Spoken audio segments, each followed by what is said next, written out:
Okay guys, so this is 16.9. This is the second part of the divergence theorem. In the first video, we proved the conclusion of the divergence theorem. And for today, I have two examples for us. So we'll see how much we get through, but the first one's pretty short. So I think that one will probably be quick, and we'll probably just need 2 videos for this section. So for my first example today, I want to find the flux of a vector field. That vector field is z, y, x. And I want to find that flux over the unit sphere, x squared plus y squared plus z squared equals 1. So in thinking about our big conclusion, our divergence theorem, and thinking about what it says, right? So we have this conclusion in purple. So essentially what that allows me to do, just like a lot of the other sections that we've done very recently, we're just sort of finding other equivalent integrals, either the same number of integrals or more or less, whatever it is. But it's just allowing us to do whichever of the two is easier to calculate. So that's really the only tricky part, is kind of knowing, right? Like, how do I know which one I should do, which one's easier? And a lot of times that doesn't take very much. So what I'm going to do here in order to find the flux is I'm going to use this triple integral, okay? Because that's actually going to be really quite simple. So the first thing I'm going to do then is I'm going to find the divergence of f. And hopefully you remember how to do it. Okay, because it's been a little while, I feel like, but it's not a vector, right? It's a quantity, and it's essentially just that you're taking the partials of each part of that vector field, right? So I'm taking the partials with respect to x of that first component z, plus, because it's not a vector, the partials with respect to y of that second component, which is y, plus the partial with respect to z of that third component, which is x. And obviously you can see that those first and third ones just sort of die out. They don't really do anything. But that middle one is just the derivative of y with respect to y. So we just get 1. So why that's helpful is if I think about filling in my triple integral here, I'm just gonna have 1 dv, which is pretty simple. So really all I need to think about is what is my region, right? But we were given it's the unit sphere. So I'm going to use B for ball, for unit ball, because essentially it's just, x squared plus y squared plus z squared less than or equal to 1 is that unit ball. So if that's all I'm doing is my triple integral, right, over the unit ball, then really that is just going to be equal to the volume of the ball, right? So what is the volume of the ball? Oh my goodness, I hope you remember how to find volume of sphere, right? So you remember surface area is your 4 pi r squared. Volume is 4 pi r cubed for volume units, and then that 1/3 is in there as well, right? And it's a unit ball, radius is 1, so we just get 4 pi over 3. So that problem becomes extremely simple when you choose to think about it in the context of the triple integral of the divergence of f.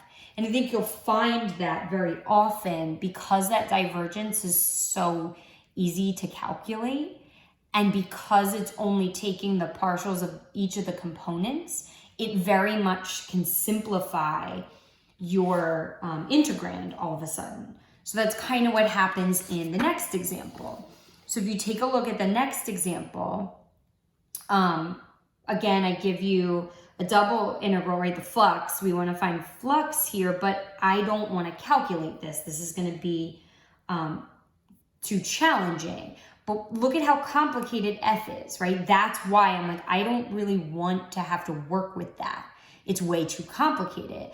But that's why if I think about the fact, well, wait, if I do divergence of f, that's going to become extremely simple compared to this, right? So that's sort of like your clue that that's what you want to do. So first thing I'm going to do, I'm not even looking at S yet. I have a visual for you too, because it is kind of difficult to visualize, at least just from the words. But I want to first just find that divergence because I want to show you really how simple it becomes. I mean, you can kind of get a sense that it's going to be simple, but it's so much easier than having to do anything involving f, right? So I'm going to do my partial with respect to x of my first component plus partial with respect to y plus partial with respect to z. So you can see right away what kind of plays out here, right? So you have partial with respect to x. So y is just acting like a coefficient. So that's my derivative. It's just whatever that coefficient is. Plus my derivative with respect to y, none of this e to the x, z squared, it's all baloney, means nothing to me. It's just a constant. So all I'm doing is the derivative of y squared. So I just get 2y. And when I go to do my derivative, my partial with respect to z, there's nothing with z there. So that just goes away. So it becomes so super easy because my divergence of f is literally 3y. So when you think about just in terms of the complexity of each part of that divergence theorem, you can sort of see why it exists, right? Because how much easier, even though it's a triple integral, how much easier is that integrand? So the only difficult part in this particular example is figuring out your region. So like I said, I did promise you a visual. So I have a picture here for you. So this is the region for example 2. S is the surface of region E bounded by the parabolic cylinder. Z equals 1 minus x squared. So you can see that, right, in the picture. And the planes Z equals 0. So, in your xy plane, you can see that. And then you have y equals 0. So you sort of have that along the xz axis.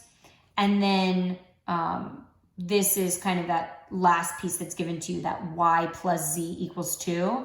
It's solved for y, and you can kind of see that cutting in, right, to our figure. So you can kind of get a sense. I guess it's kind of like, I don't know, like you slice the cucumber, vertically through the two bases, like right smack in the middle. And then you kind of take a chunk out of it at a little bit of an angle on one end. So you can kind of see what that looks like, or try to envision what it is, visually. So I'm going to use that because I want to help to build my all my bounds. So my integrand is really easy, but I still have to figure out what those bounds are. So when I think about E in terms of that region, right? So I have X, Y, Z. So thinking about my bounds, right? X goes from -1 to 1. Okay, so that's the easiest. I'll start with that. Okay, Z goes from 0, because remember it's plane Z equals 0, and it goes up to whatever this value is on that parabolic cylinder. So Z is going to go from 0 to 1 minus x squared. And then if I think about y is going from 0 to this plane here, the 2 minus z. And I put them in that order, right? Because that's going to lend the order of my outermost bounds, my middle, and then my innermost. Okay, so I'm going to go ahead and build that integral. So I'm building my triple integral. This is what I want, right? Okay, So I'm filling in my bounds here. I already know that the divergence of f is 3y, but I'm filling in my bounds. So I have -1 to 1 for x. Then I have z, which goes from 0 to 1 minus x squared. And then I have y, which goes from 0 to 2 minus z. So just sort of recapping, you know, when you build those triple integrals, you want to make sure, first of all, that your outer bounds have numerical values, right? You can't have any variables on that outermost. And the inner one has to have variables in it that are functions of the other two. This middle one can only have variables of the next outer one, right? Because we're solving from that inside out. You could go through this a lot of ways, right? I think I pulled out the 3 when I did it initially. So, I mean, you could do that. It doesn't really matter how you go through. So this would be a great time to pause the video, right? And this is where I was supposed to trick you, but I didn't really plan anything ahead of time, so I don't really know what to say to make sure that you actually paused it. Or mute it, right? Is that what you said you were going to do? So I'm going to pull out and I'm going to get a new piece of paper because clearly I'm not going to finish this on here. Okay, so I'm going to pull out that 3. And then I have from -1 to 1, 0 to 1 minus x squared. And I'm integrating first with respect to y, right?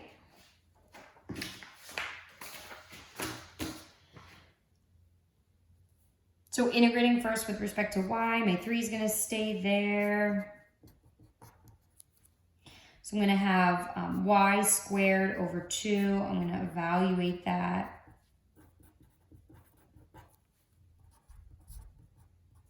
Plug in my bounds. So I'm going to have the 0 is just going to go away. So it's going to be 2 minus z. Please make sure you put lines through your z's, right? For this one would be super confusing.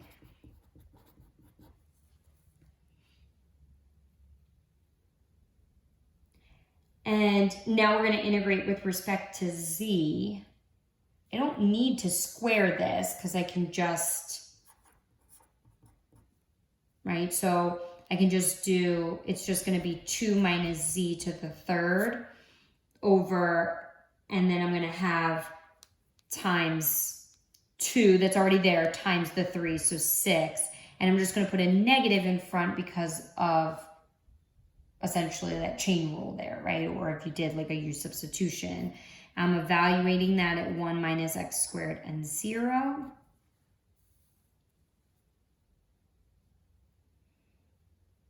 So I'm going to do a couple things here. I'm going to pull out the negative and I'm going to reduce my fraction. So on the outside, I'm going to have -1/2. And then I'm going to have from -1 to 1. And then we have 2 minus 1 plus x squared. So I'm going to end up with x squared plus 1 being cubed. And then just be careful. This is the one that I tell you it always gets me. So totally no judgment if you mess up on this one. But when you plug in 0, it's not like up here, the whole thing just goes away, right? When you plug in 0 for z, you're going to still have a 2 cubed. Now we already took out this negative and the 6, so ignore that part, but it's going to be minus that. So it's going to be minus 2 cubed, which is 8. Now it's probably in my best interest to expand this and then combine with the -8. So when you do that, you should get x to the 6th plus 3x to the 4th plus 3x squared minus 7. Check me. You know I make mistakes all the time. So I have that -1/2 on the outside, and now I'm going to integrate with respect to x. So I'm going to have x to the 7th over 7 plus 3x to the 5th over 5 plus 3x cubed over 3, so the 3's will cancel, minus 7x. And I'm evaluating that at 1 and negative 1. When you plug all that in, subtract, you have your negative 1/2 in front, you should end up, so check and make sure that you do, but you should end up with 184 over 35. So definitely want to pause that, make sure you got the same value before you move on. It's really just one more note that I want to make for the video, and then we're really done. So just as a side note, we've proven the divergence theorem for simple solid regions. Again, kind of how we've done the last couple of proofs. So we're going to prove the easiest part for the most simple. Everything's very obvious in terms of the structure. We assume everything is continuous and simple and closed and positive orientation so that we can move through that proof. But obviously that doesn't necessarily mean that if all of those things aren't in place, that the theorem doesn't necessarily work. So the divergence theorem can be proven for regions that are finite unions, of simple solid regions. So if you think about, this is a really good visual in this figure 3 here. So it has like sort of like an inner ellipsoid, right? And then like an outer one. So it's like, what if I wanted to think about the region that's between those? So if I wanted to say that E was the region that lied between S1 and S2, right? Would the divergence theorem work? And it would. So if you wanted to do that, you certainly could. And it applies to these finite unions of simple solid regions. So even though the region itself is not simple, if it's just made up of these unions of simple regions, then it still can be done. You can still use that divergence theorem. So your conclusion, or, essentially the formula that you're using for, if you were actually going to go through with this question, is that it would just be, S1 plus S2, but you have to think about the orientation. So if you're in between S1 and S2, one of them, it's pointing positively because it's pointing outward. And then for the other part, it's pointing inward. So like if I'm in between the two regions, S1, it's pointing inward, even though it's pointing outward of S1, that in between region, it's pointing inward. And S2, it's pointing outward. So S2 is fine, but for S1, you'd have to incorporate a negative because it would be pointing inward if you're in between S1 and S2.